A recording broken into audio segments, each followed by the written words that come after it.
Alright, well the first thing we gotta do is get this big bad trailer unhooked from this big bad truck. Because for the purpose of this video, we're using the bigger, badder truck. Let's get this bad girl hooked up. Oh, she's toasty. God, he's got short legs. Let's get her back there a mile. Alright, get her hooked up. She's heavy, boys, but she does the job. So first thing, I wanted to check our measurement. See how much this thing sags. Okay, so right now, down through up to the top of the wheel well is like 44 3/8, 44 and a half. We'll load the trailer on, see what it comes down to, and then we'll put, once we got this thing really loaded up, we'll see how much it dropped.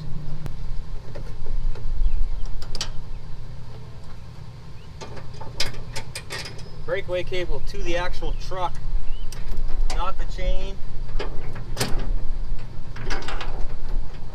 or the shackle, to the truck.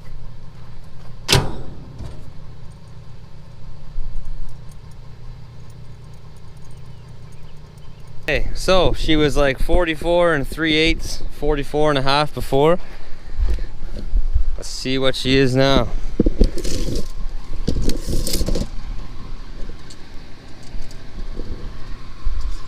That's like 43 3/4. A little bit of drop, not much. Trailer's about 4,000 pounds. So let's get this thing loaded up with our actual load and see what we get. Hey guys, welcome back. Another video, towing video today. 2017, too many trucks. 2019 F-350 6.7 Powerstroke, 35 12.5 R18 General Grabber X3 tires, 14 foot 14 LX Big Tex dump trailer with 2 cord of firewood. We're at about 12,000 pounds. Let's take a look. Now, for you guys that are out there questioning how much this weighs, I did pretty much an identical video a couple years ago with my 250. And I said 12,000 pounds, and a lot of people actually were saying that's not 12,000 pounds, blah blah blah. One guy even said something like, oh, you got like maybe 5,000 pounds behind the truck. Well, first off, the trailer weighs 4,140 pounds, and if you guys, I encourage you to Google how much a cord of firewood weighs, and you're gonna get weights in like seasoned firewood. This wood was cut about 2 months ago, but I just junked it up and split it yesterday and today. So it's not seasoned. It has not had time to weather. We got 2 cord on here.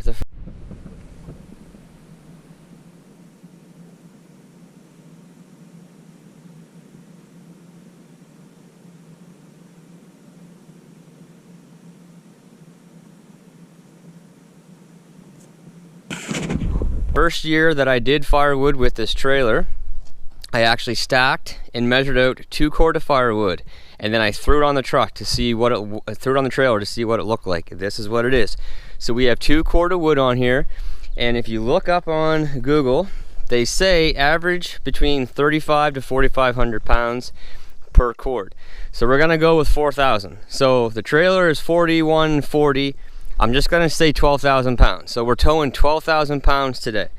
So yesterday when we did the measurement, I think we were at 44 and a half or 44 3/8. So now we got 12,000 pounds behind this thing.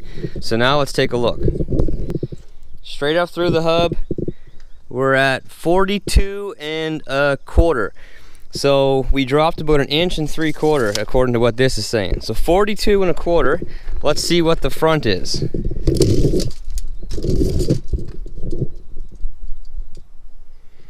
So the front is 42 1/2. So we're 1/4 inch below being level. That's pretty damn good. That's the advantage of the 350 versus the 250. I've been using my 250 to do wood. Been helping out some family members that don't have a whole lot of money to go around right now, so I'm hooking them up with a couple loads of wood to keep them warm this winter. But anyway, when I was using the 250, it definitely would have sagged more than this. I do have airbags on that truck, but the airbags, the compressor is not working. That's a separate video. Stay tuned for that. But anyway, guys, I'm gonna get this tarped off because yes, you have to do that. I'm gonna get this tarped off. We're gonna get on the road. Gen Y torsion hitch, 16,000 pound capacity, so we're all good there. Amazing hitch, guys. This hitch is amazing. The only downfall about this hitch of it being longer is that it brings the weight further back away from the axles of your truck, and it actually will cause your truck to sag a little bit. But this hitch is amazing. It takes so much of that jerkiness and that buck riding sort of sensation out of the load. Using this and then using just a regular hitch, it is day and night. It really is. These are like 650 bucks, 700 bucks. Honestly, it's worth every cent. I've had this for 3 years.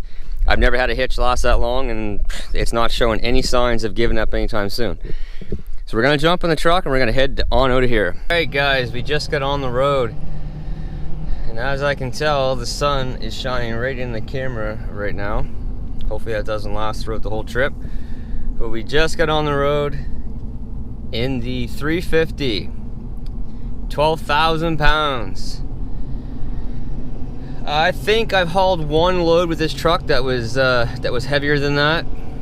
The one load of gravel I hauled, I think, was around 13.5, 14. The truck did it absolutely no problem. And here we are again. I'm going to reset the trip. Just you know, curiosity. Keep in mind, if you've been watching these videos, keep in mind that yeah, this truck does have 35, 12.5, 18 tires.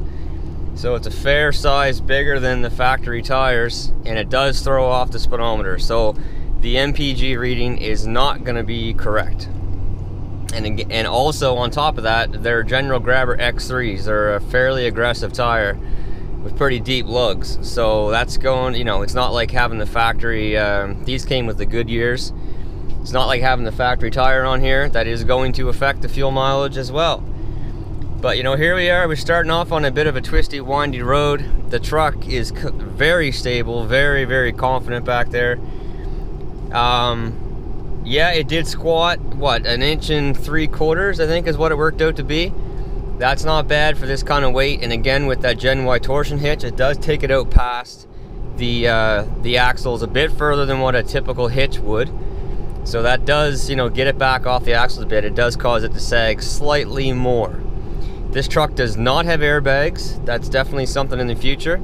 If you've been following the channel for a while, you know that I swear by airbags, and I have them on pretty much everything, except for my FJ and the 4Runner.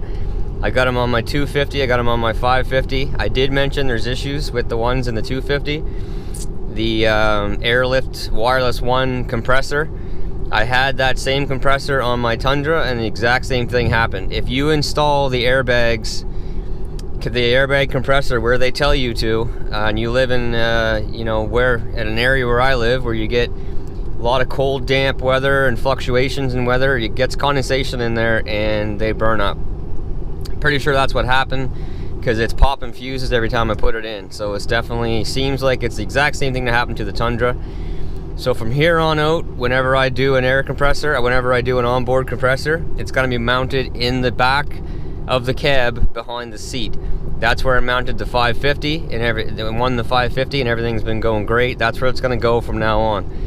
But I'm going to make a separate video on that, but just giving you guys a little heads up on if you live in an area like I do and you got airbags, don't install them where they tell you to, especially with the wireless one, because it's not going to last. It's gonna burn up, I can pretty much guarantee you. But we're gonna have a mix of driving. You know, we got this driving here. We're gonna get on the highway here in a second. We're gonna get up to speed. I'll set the cruise control because I'm just gonna let the truck do its own thing. We're gonna hit a few hills. We'll see if it needs to shift down out of 6th. The truck does a pretty decent job of holding the 6th gear. I don't think it's as good as that Cummins as I had last weekend. I think that one would just keep pulling. But these trucks still do a great job. I love towing with these trucks. I actually really enjoy towing with these trucks. The truck just feels so confident, so stable. The shifts are really smooth. Even in tow haul mode, the shifts are really smooth. I'm actually gonna turn on my exhaust brake right now. Okay, so I got my exhaust brake on, because why not? Why not save my service brakes and let the truck do its thing? Alright, so here we are. We are getting on the highway. We have a slow Tacoma in front of us, so that just kind of ruined that. I wanted to accelerate. Alright, he's picking up. Alright, so let's go. I'm probably maybe half into it. Here's all the way. Yeah, so no issues getting up to speed whatsoever. Alright, so I'm gonna set the cruise. This is a 70-mile-per-hour highway, and I'm gonna keep up with the traffic. So we're right at 70 miles per hour. So here we are cruising at 70 miles per hour. It's still in 5th gear right now. There, it just shifted into 6. So we're at about 1650, 1700 RPM. Cruising down the wide open road. So I've been getting questions actually quite a bit the last few days. A couple people were asking me, would you prefer towing with your 250? Heavyweights this is. Would you prefer towing with your 250 with the airbags or your 350 without? And to be honest, I prefer the 250 with the airbags. I've towed heavier weights with that truck than what I've towed with this truck, and I've had the airbags on, and it's just unreal, guys. Like, until you tow with airbags in your truck, you honestly don't understand. I know a lot of people out there, they comment and they say, yeah, you know, it doesn't increase your capacity, and you're right, it doesn't. It does not increase your capacity, but it's a completely different feel. Like, there's a reason why, you know, dump trucks and all those big heavy trucks have airbags for suspension. But if I had airbags on this truck, it wouldn't be a contest. This 350 with airbags on it, compared to my 250 with airbags on it, it wouldn't be a contest. Because this does a great job as it is. You throw a set of airbags on this thing and it would be unreal. Like, it'd be wicked. So that's definitely gonna happen in the future. I don't have a gooseneck hitch on this truck right now, and I don't really see me putting one on anytime soon, to be honest. Especially, I just mounted that toolbox back there. So whether I keep the 250 or if I get a new 350 or a 3500, that truck will have the gooseneck ball. The 250 does. It's unfortunate that truck's not a 350. I really wish it was. But anyway, getting back on topic here, guys. We're just cruising down the highway. We're about to hit a hill. So we're gonna see if this thing needs to shift down. So you can see it's a pretty long gradual grade of a hill. It's not a steep hill, probably, I don't know, 4%, something like that. But we're gonna see if the truck needs to drop a gear or if it's able just to pull it in 6. And if I was going slightly faster, you know, like around 72, 73, even 74, it would actually help, because the truck would then be up in a higher RPM, so the chances of it having to shift down would be better. We're about halfway into the hill right now, and it has not dropped speed at all. It's gonna pull it up here, no problem, in 6th gear. No problem whatsoever. Lots of power, guys, lots of torque. This truck does great. I absolutely love this truck. I love my 250. They've done absolutely nothing but good things for me. The whole sort of possibly selling the 250 or trading it in and getting a 3500 Ram, that's just because of curiosity. It's not because I don't like Ford or that truck's done anything wrong to me. It's just curiosity and, you know, getting the word out there. I know the Fords can do it. I've got 3 of them. They have never let me down. I've always wanted to try a Ram, and I've always been the guy, hey, you know, yeah, that Ram's not going to handle that, the Chev's not going to handle that, you need to get a Ford, you got to buy a Ford. But who am I to say that? Like, who am I to say that until I actually find out firsthand? But we'll see. Nothing's decided yet, so stay tuned for what's going to happen there. I'm definitely gonna do a 250 versus 350 walk around, you know, test drive, towing video, just to see, you know, show you guys the difference. Because a lot of times it is a big question. What should I get? Should I get a 250? Should I get a 350? 2500, 3500? And if you're right on the verge of the two of them, then it can be a tough decision to make. You don't want to sacrifice ride quality for capability, but it's this thing rides really nice. That Ram rode really nice for a 3500. This truck has 3,700 pounds of available payload. My 250 has just under 19. So basically half of the payload of what this truck does, and the ride quality difference is not worth the loss in payload. That's a big reason why I would like to trade the 250 in for either a 350 or a 3500. That was another good hill, guys. I forgot to mention, I was too busy talking. That hill was steeper and the truck didn't flinch. This is completely stock, 100% stock.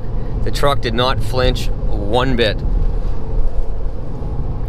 All right, so we're about to get off the highway here, and I'll just bring you back a bit once I get into a bit of more like stop and go type of traffic. We're not gonna be like downtown or anything like that, but we're gonna be sort of in some stop and go traffic. But before I do that, we are going to test out the downshifting. Tap the brake, truck downshifted. The one thing that could be better in this truck is the engine brake, the exhaust brake. The exhaust brake could do a little bit better of a job of holding the truck back. It doesn't do a bad job, but it could be a bit better. Nice controlled stop. The engine downshifting does a lot to help.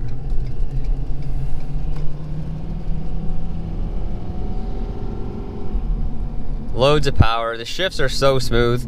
Like even in tow haul mode, I'm blown away at how smooth this truck shifts for a heavy duty truck. Much smoother than the Ram. The Ram does not feel bad. It doesn't. Don't get me wrong. It does not feel bad with the ICE and transmission. But this is just smoother. So like a daily, if you're just getting these trucks to drive around on a daily basis, I think this truck probably is the better truck, the better fit for that.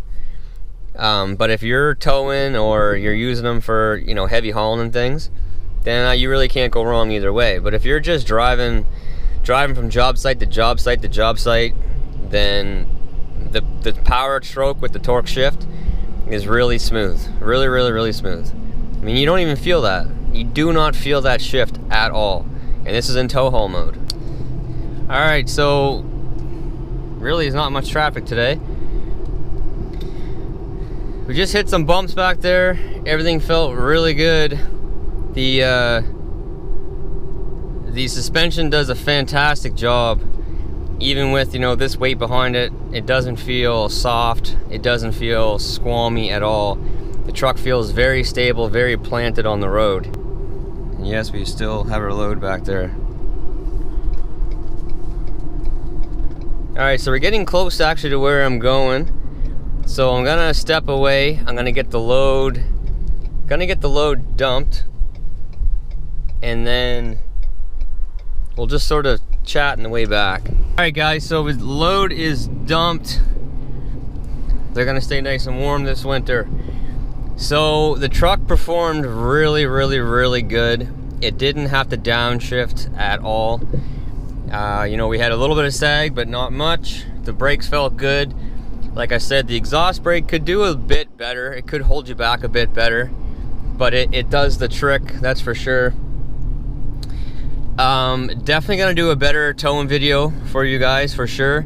I'm gonna do a 250 versus 350 towing video with probably roughly the same weight, and I'm gonna give you my overall thoughts on, you know, the feel of both of the trucks, because 12,000 pounds is a pretty typical load for a 250 or 350 truck, series truck. Obviously the 350 feels better than the 250 without the airbags working in the 250. This truck does feel better. But the 250 does the trick, guys. It really does. I absolutely love that truck. Like, I love that truck. It's my favorite vehicle I've ever owned, for sure. So I'm definitely going to do a better towing video for you guys. I know this one was a little bit all over the place, but a bunch of guys have been asking for, you know, a towing video and a video with this truck to be specific, because I haven't made one other than when I hauled that load of shingles last winter. So I'm gonna get this out there, but better videos will be coming on this truck for sure. But anyway, guys, for now, thanks for watching again. Please hit the like button, hit the subscribe button if you like the video and you want to see, you want to see more of these videos. Let me know, give me some ideas on some stuff you guys want to see, and I'll get them out there for you. But for now, that's it. Take care, stay safe. Until next time, see ya.